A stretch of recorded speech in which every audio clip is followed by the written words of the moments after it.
नमस्कार दोस्तों, मेरे YouTube चैनल पे आप सभी का बहुत बहुत स्वागत है। आप सभी को वट सावित्री व्रत की बहुत बहुत शुभकामनाएं। ज्येष्ठ माह के कृष्ण पक्ष की अमावस्या तिथि के दिन वट सावित्री व्रत रखा जाता है। इसे इसलिए वट अमावस्या भी कहा जाता है। कई जगहों पर ये वट सावित्री व्रत पूर्णिमा के दिन रखा जाता है, इसलिए वहाँ पर वट पूर्णिमा व्रत कहा जाता है। आपके यहाँ जब भी जैसा रखा जाता है तो आप अपने हिसाब से देख लीजिए। देखिए, पूजा की विधि समान होती है, केवल व्रत आपको अलग अलग दिन रखना होता है। इसे हम बड़मावस व्रत भी कहते हैं। सबसे पहले हमें क्या करना है, 16 श्रृंगार कर लेना है स्नान वगैरह से निवृत्त होकर के सुबह।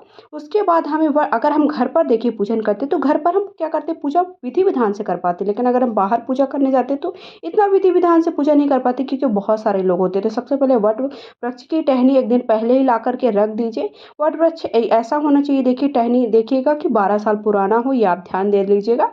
वो आप किसी भी गमले में लगा कर रख लीजिए। उसके बाद एक चौकी पर पहले लाल कपड़ा बिछाया, फिर छोटी सी चौकी पर मैंने एक लाल चुनरी बिछा करके गौरी गणेश की स्थापना कर दी। आप चाहे तो देखिए इस तरह से सुपारी पे मौली लपेट कर ही गौरी गणेश दोनों बना सकते हैं, या फिर आप गौरी माता आप बेसन से भी बना सकते हैं, या आटे पर थोड़ा सा पीला हल्दी डाल करके। कि हम इस व्रत में गौरी माता से सुहाग लेते हैं, इसलिए गौरी माता की स्थापना अवश्य करें। तो हमने गौरी माता की स्थापना कर दी। उसके बाद हम कलश की स्थापना करेंगे। तो देखिए, कलश की स्थापना मिट्टी के कलश पर की जाती है, इसलिए सबसे पहले मिट्टी के कलश को हम देखिए इस तरह से स्वस्तिक बना के थोड़ा सा सजा लेंगे, सुंदर बना लेंगे। तो आपको मिट्टी का कलश इस तरह से स्थापित करना, उस पर स्वस्तिक वगैरह बना लेना है। वट सावित्री के दिन सुहागन महिलाएं वट यानी बरगद के पेड़ की पूजा करती हैं। कहा जाता है कि इस पेड़ में भगवान विष्णु, ब्रह्मा और शिव जी तीनों ही देवों का वास होता है। इस दिन बरगद के पेड़ की पूजा करने से पति और परिवार को सौभाग्य का आशीर्वाद मिलता है। पति की अकाल मृत्यु का भी जो खतरा होता है वो टल जाता है। वट सावित्री व्रत के दिन पतिव्रता स्त्रियां वट वृक्ष की परिक्रमा करके चारों ओर कलावा बांधती हैं। ऐसा करने से पति की आयु लंबी होती है और संतान की प्राप्ति की मनोकामना भी पूर्ण होती है। अमावस्या तिथि की शुरुआत देखिए 5 जून से हो जाएगी 7:54 से। इसका समापन 6 जून को 6:07 पर होगा। तो उदया तिथि के अनुसार व्रत 6 जून को रखा जाएगा। तो आपको देखिए इस तरह से आपको कलश स्थापित करने के लिए उसके कंठ पर मौली लपेट देना। कंठ पर मौली लपेट कर देखिए मैंने कलश की स्थापना कर ली है। ये व्रत कई जगहों पर क्या होता है, महिलाएं पूरा दिन उपवास रखती हैं, निर्जला व्रत रखती हैं। और कई जगहों पर क्या होती है, व्रत की पूजा करके, जैसे पूजा का समय देखिए 10 से 12 के बीच में कई जगहों पर करती, कई जगहों पर 12 के बाद करती।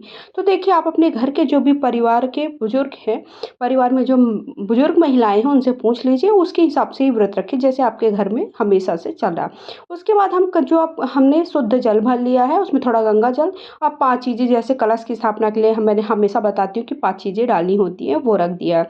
उसके बाद पंच पल्लव में हमने आम की टेरी ले ली है, उसे अच्छे से हल्दी और कुमकुम अक्षत लगा करके उसको अच्छे से सजा लिया है। उसके बाद एक मैंने फिर से कलश की स्थापना के लिए एक पूर्ण पात्र में मैंने एक मिट्टी का पात्र लिया है। उसकी देखिए अमावस्या तिथि है, तो हो सके आप इस दिन कपूर जो कपास है अर्थात रुई का इस्तेमाल ना करें। इस दिन आप हो सके तो मौली से आप अगर बत्ती बनाते तो वो ज़्यादा शुभ रहेगी। फिर घी तेल जिससे भी आप बत्ती बनाना चाहते हैं वो कर लीजिए, धूप जला दीजिए।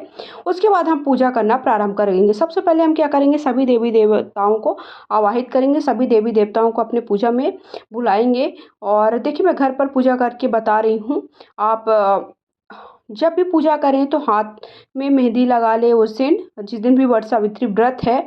और सबसे पहले हम पंखे से क्या करते हैं, वट वृक्ष को हवा दे देते हैं। और वो जो वट सावित्री पूजा होती है उसमें पंखे का बहुत ही महत्व होता है। पंखे से उसी पंखे पर आप नाम भी लिख सकते हैं, क्योंकि जब आप पूजा करने बाहर जाएंगे तो क्या होता है कि पंखा हमारा गुम ना जाए, मतलब खो ना जाए, एक दूसरे से मिस ना हो जाए, इसलिए आप फिर इसके बाद ये ऐप सबसे पहले हमने सभी शुद्ध जल के छींटे दे दिए सभी भगवानों को, सभी जो हमने गौरी गणेश कलश स्थापित किया है, दीपक प्रज्वलित करे। उसके बाद ये एप्पल बनाया जाता है, जो कि हम क्या करते हैं, आटे में थोड़ा-सा हल्दी और दूध मिला कर के बनाते हैं। कई जगहों पर क्या होता है, चावल के आटे का बनाया जाता है। तो एप्पल से पूरी पाँचों हाथ की जो उँगलियाँ होती हैं, सभी को ऐसे हाथ में इकट्ठा करके फिर हम ये इसके छापे जो हैं, हम सबसे पहले बरगद के जो वृक्ष है, वट वृक्ष है, उसे देते हैं। उसके बाद जो भगवान हमने बैठाए हैं, जो हमने पंखा रखा है, उसका भी पूजन करते हैं और अपने पति का नाम लिख लीजिए, बहुत ही शुभ माना जाता है। तो मैं अपने पति का नाम अपने पंखे पर लिख रही हूँ, आप भी पति का नाम पंखे पर अवश्य लिखें। उसके बाद इसी पंखे को ला करके हमें घर पर क्या होता है, पति का पूजन करना होता है। तो पति का पूजन कैसे करना, उसका मैं वीडियो अलग से सेपरेट शेयर करूँ, क्योंकि ऑलरेडी ये वीडियो बहुत बड़ा हो जाता है। और पूजा की सामग्री का वीडियो भी मैंने चैनल पर अपलोड कर दिया, आप सबने नहीं देखा है तो लिंक आप सबको डिस्क्रिप्शन बॉक्स पर मिल जाएगी। फिर सभी को हमने शुद्ध जल की छींटे दे दिए, एप्पल से कर दिया। उसके बाद हमें क्या करना है, सबको चंदन लगा देना है। चंदन ज़रूर लगाइए। चंदन लगाने के बाद हमें हल्दी लगाना है। हल्दी लगाने के बाद जो भी आपके पास पुष्प है, पुष्प समर्पित कर दीजिए। आपके पास जनेऊ है तो गणेश जी को जनेऊ चढ़ा दीजिए, नहीं है तो आप मौली से भी आप जनेऊ बना सकते हैं, वो भी समर्पित कर सकते हैं। वस्त्र के भाव से, अगर वस्त्र है तो वस्त्र चढ़ा सकते हैं, वस्त्र नहीं है तो वस्त्र रूपी वस्त्र का भाव लेते हुए आप कलावा सभी भगवानों को, जो भी आपने भगवान बैठाए हैं, सभी को समर्पित कर दीजिए। देखिए, वट सावित्री व्रत की कथा की किताब मेरे पास नहीं थी, इसलिए मैंने नहीं रखी। अगर आपके पास है तो पूजा में अवश्य रखें। उसके बाद काले तिल अवश्य चढ़ाएं, क्योंकि अमावस्या तिथि है तो पितरों की मोक्ष की प्राप्ति के लिए ये भी बहुत ही शुभ मानी जाती है, तो उसके लिए आप ये भी कर सकते हो। उसके बाद ये भोग हमारे यहाँ पर देखिए, ये पुए और ये हमारे गुलगुले बने जाते हैं। माना जाता है कि वट बनाए हैं हमने, तो वो 5-5 पूड़ियाँ, 4-4 पूड़ियाँ, 7-7 पूड़ियाँ, जो आपके जैसा विधि विधान है वैसा करिए। फिर उसके बाद अंकुरित चने का बहुत ही ज़्यादा महत्व होता है। अंकुरित चने माना जाता है वंश वृद्धि के लिए शुभ माना जाता है, वंश वृद्धि का प्रतीक माना जाता है, इसलिए हम जो है चना अंकुरित रखा जाता है और उसे चढ़ाया जाता है सारे भगवानों को। फिर उसी को बिना पानी से निगला जाता है, मतलब उस चने को चबाया नहीं जाता, निगला जाता है। उसके बाद जो भी आपको मौसमी फल है, फल समर्पित कर दीजिए। हो सके तो जो गर्मी वाले फल हैं वो अवश्य समर्पित कर, जैसे खरबूजा है, आम है। उसके बाद हमें 5 शीश, कम से कम सुहाग की सामग्री 5 जरूर समर्पित करनी है। नारियल समर्पित कर दिए। श्रीफल पूजा में अवश्य, जो साल भर के व्रत त्योहार होते हैं उसमें श्रीफल और हवन आवश्यक होता है, वो मिस ना करें। तो कम से कम 5 सुहाग की सामग्री जरूर चढ़ाएं। हो सके तो आपके को साड़ी है और पिछौरा जो कहलाता है, जो अर्थात एक टॉवेल है या फिर एक टी शर्ट है, ये भी आप चढ़ा सकते हैं, जो कि आप अपने पति को भेंट में दे सकते हैं। उसके बाद आप हवन करेंगे, तो हवन के लिए सबसे पहले आपके पास उपले हैं या फिर आप आम की जो लकड़ी है उससे हवन करें, तो सबसे पहले हवन मैंने जला लिया है। उसके बाद 3 बार हवन को शुद्धिकरण करा दिया है। हवन में पानी के फेरे दे दिए हैं। पानी के फेरे देने के बाद मैंने हल्दी कुमकुम लगा दिया है।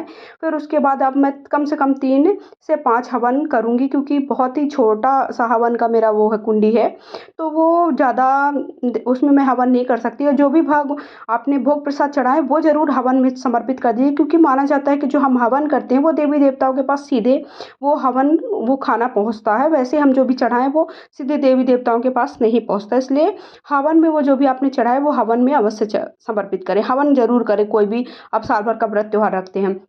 उसके बाद देखिए, अगर आपने पूजा के लिए ऐसी जगह पर पूजा कर रहे हैं जहाँ पर आप आसानी से फेरी कर सकते हैं, क्योंकि कम से कम 5 से 7 फेरी की जाती है वट वृक्ष की।